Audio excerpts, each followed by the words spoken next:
Hello, everyone. This is McLean back with my second hospital story. This one is not as good as the first one, even though the first video I know sucked because my voice didn't match up or anything. I don't know what went wrong with the software, but I couldn't figure it out. So, after I had gotten out of the hospital for my first surgery, they had me seeing a blood specialist at the Indiana Blood and Thrombosis Center in Indiana. And they had me taking a blood thinner called warfarin, or it's also known as Coumadin. But with that medicine, you have to go in every week to get your blood checked. It's called an INR. It sees how fast your blood clots, and they do it to make sure you're in the correct range where they want you to be. And for me, it took a little while to get into that range. So I was having to go, and then they give you these shots to help boost the medicine up. And man, those shots burn super bad. So I guess if you're not bigger, they don't hurt as much, but for me they did. So after getting into range, and I was walking to start to strengthening my leg again because I had been off it for a year. So I started noticing, it's starting to feel kind of tingly, kind of numb, which with the first time it didn't do that.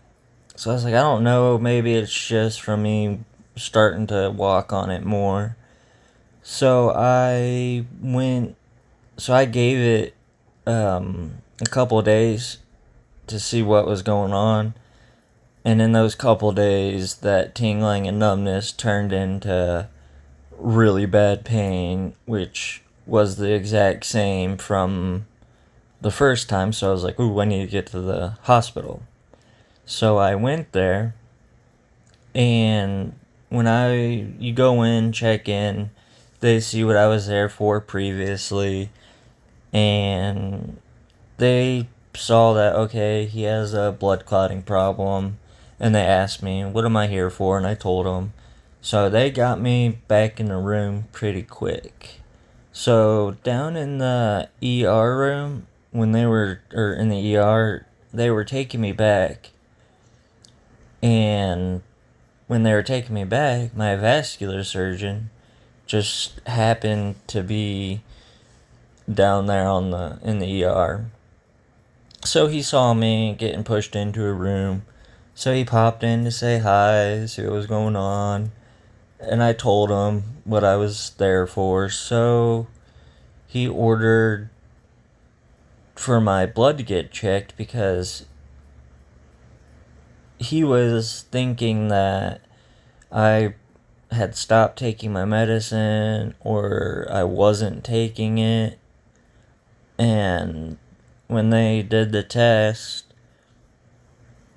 I was nowhere near where I was supposed to be. So he calls for my blood doctor to come down, but it wasn't my doctor, it was just one that worked over in the clinic. And they came over and they were talking. He was like, what was his last reading? And they were like, oh, he was just in our office yesterday. And the vascular surgeon was like, really? They're like, what was his INR there? And they told him, oh, he was, I don't remember what range I was supposed to be in, but I was within that range. And he's like, that is weird because we just did the blood check and he is very, very far off. So that blood doctor went and looked at it, and she's like, this is like, we've never seen something like this. So they put me on a bag of heparin, which is just a IV blood thinner that they can just start it right away. And it's kind of the same thing with that medicine. You have to be within a certain range. But what sucks with this one is they have to actually stick a needle into you and draw a bunch of blood. And they have to do this every 4 to 6 hours, depending on if you're in range or if you're not. And it always took me a while, so I was always the every 4 hour check and try to sleep and then be woke up every 4 hours, and then on top of being on schedule with your medicine, I was never sleeping in there. And they knew that. So when I was asleep, they would pretty much just let me sleep. But I eventually got to 6 hours, and then I think they went to 8, but I'm not positive on that.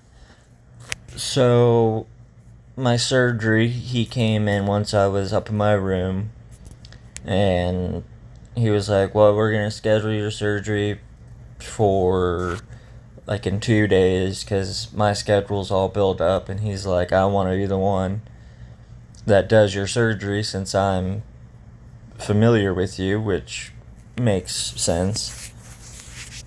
And so I just dealt with being in my room for 2 days, just watching TV. And then it came time for surgery. And you're not in like a normal operating room. In this room, it's like you have like a x-ray machine type thing over the top of your body, because they run a wire through either your groin or your wrist, and they can go travel all through your body. And on the end, it has all different tools. And he had little pinchers so he could break the clot up.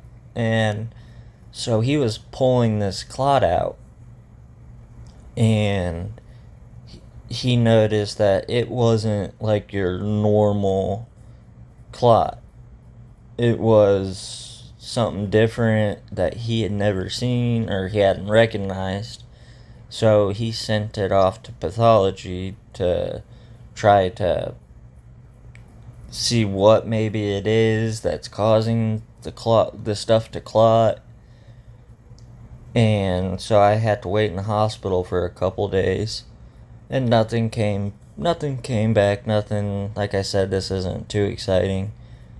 And then I had to do the therapy, which had to have my leg hang over the bed, and that rush of blood flow always hurts.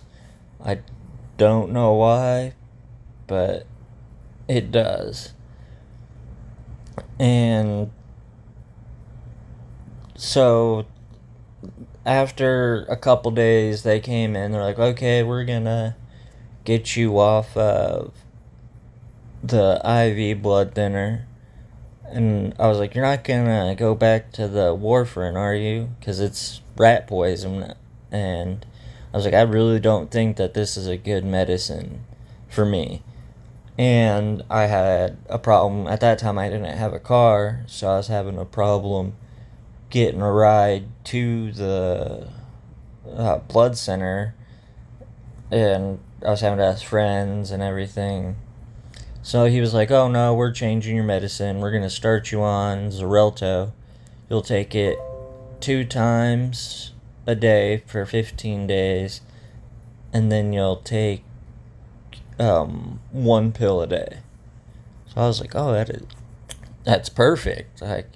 I can manage that instead of having to take the other one and come in for blood checks. I was happy for that. So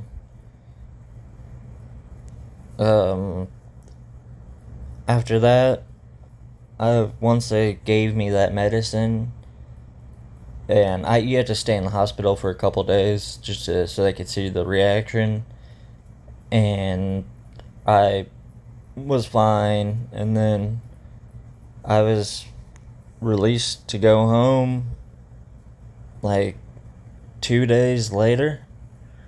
And that's really all that happened for the second time I was in there. It wasn't like a major surgery or anything. I told you it wasn't anything that exciting. But thank you guys for listening. And I hope you guys have a good day. I would really appreciate that like and subscribe.